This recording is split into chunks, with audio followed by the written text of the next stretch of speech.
In this video, I'm going to show you how to make a lift assist for your A-frame with little more than a cutting board and a 2x4.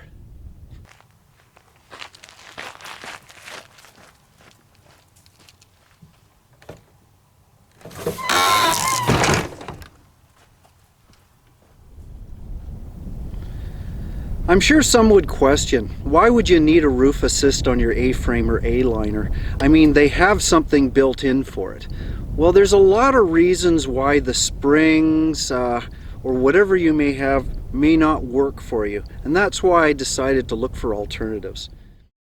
It's great when you have one of the new customized units or the new modern units that have the gas springs or the motorized lift or the patented lever and all these cool things, but I don't have any of those. I just have the old basic model that just works on springs. And the problem with the springs is they lose their spring over time.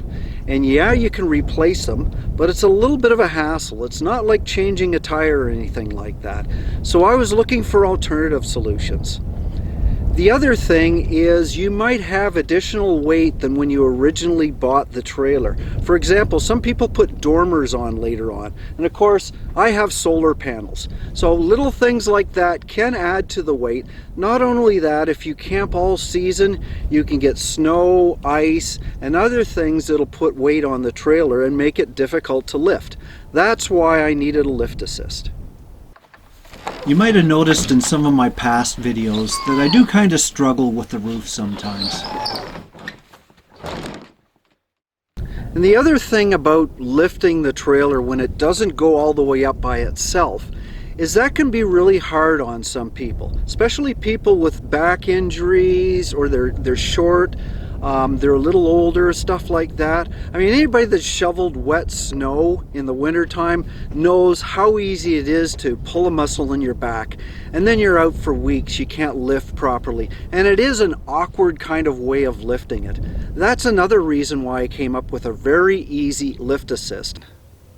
So I'm sure there's somebody out there that's going to say this is a really bad idea for your trailer and it's going to destroy it and it's going to destroy your life and your karma and everything. And I'm okay with that. But let me do a little bit of a disclaimer. This is for my trailer specifically. It's an old trailer and it does need some assistance. So I really don't have anything to lose. And I also practiced it and did a little bit of a research before I even attempted it. But there is a risk even if you've done it exactly as I did and you have the exact same trailer. So be warned. And the big thing is, if you have a modern A-frame trailer and you're having problems with your lift, see the manufacturer first. And if all fails, then you can experiment. Anyway, this is my idea. Take it for what it's worth. I wanted something that was absolutely basic, something that anybody could make, that anybody could get the parts for, and it was easy to carry around and put up. And that's why I came up with this. You start off with the cheapest dollar store cutting board you can find. This one's 11 inches by 16 inches and about 5/32 of an inch thick. You also need a few fasteners. Here I have two 1-inch sheet metal screws with 3/8 inch round heads and three number 8 3/4 inch long machine screws with nuts. Using an ordinary table saw, I cut down the cutting board to one large 9.5 inch square and two strips 1.5 inch wide and 1 inch wide by 9.5. Next I drilled holes through the plastic pieces, all 1/2 inch from an end. I also added a little countersink to the 1.5 inch wide piece, just so the bolt heads wouldn't stick out. Next I drilled holes in the large square for the sheet metal screws. These are for fastening the plastic to the 2x4. The two 1/2 inch holes also have keyhole slots in them about an inch long to slide the screws in and out. On the 2x4, I attached the screws 5 inches apart and 2 inches from the bottom.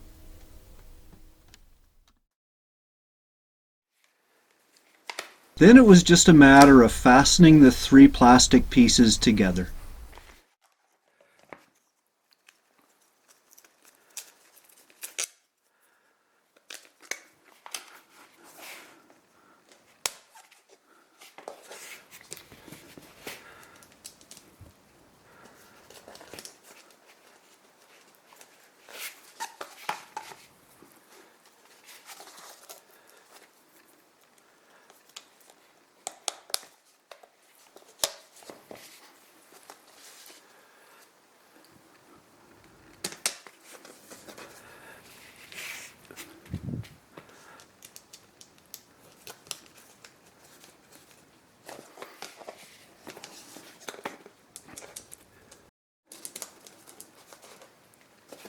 The three pieces combined make a groove to grip the roof. Here's how the two slotted holes match up with the 2x4.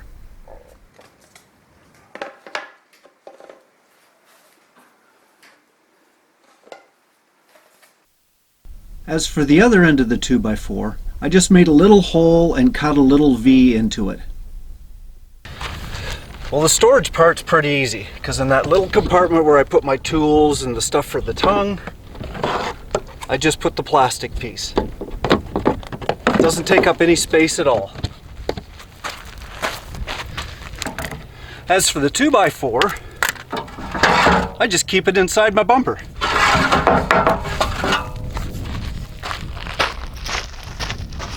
So using the lift assist is pretty straightforward. You put the 2x4 in the side of your roof, you take your plastic part, you put it underneath the lip on the side, you line up those two bolts with the slots, and then slide it in place. So now that's locked in. So as far as lifting goes, you can simply just go to the end and you can lift like that.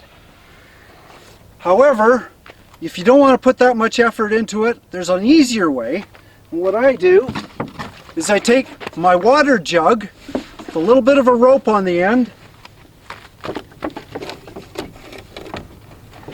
and I stick that on there. And it almost lifts by itself. As a matter of fact, if you put enough weight on it, it will lift by itself. So now that's there, one hand, up it goes. Now there's a little bit of a safety mechanism in this.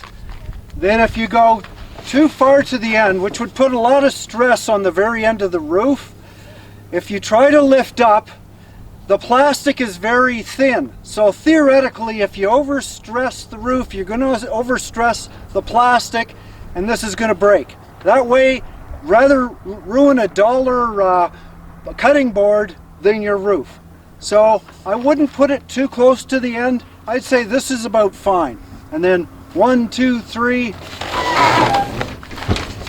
and you're up.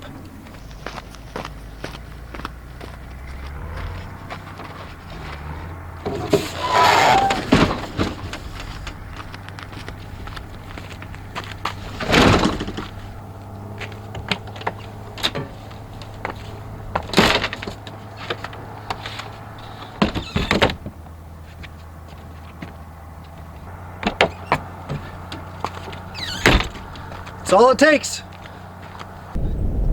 Now there were some that might be concerned that I was putting all the weight on one side and that it might bend the roof. So what I did here is I've got it on the far side of the door, and so I'm going to put the weight there, but I'm going to lift on the other side. Let's see how well that does.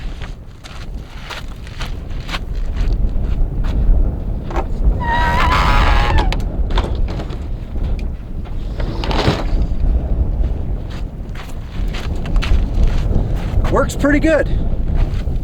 I think that's enough lifting for today, except for lifting an ice cold beer, of course. I hope you enjoyed this and check out my other videos as well. Please subscribe.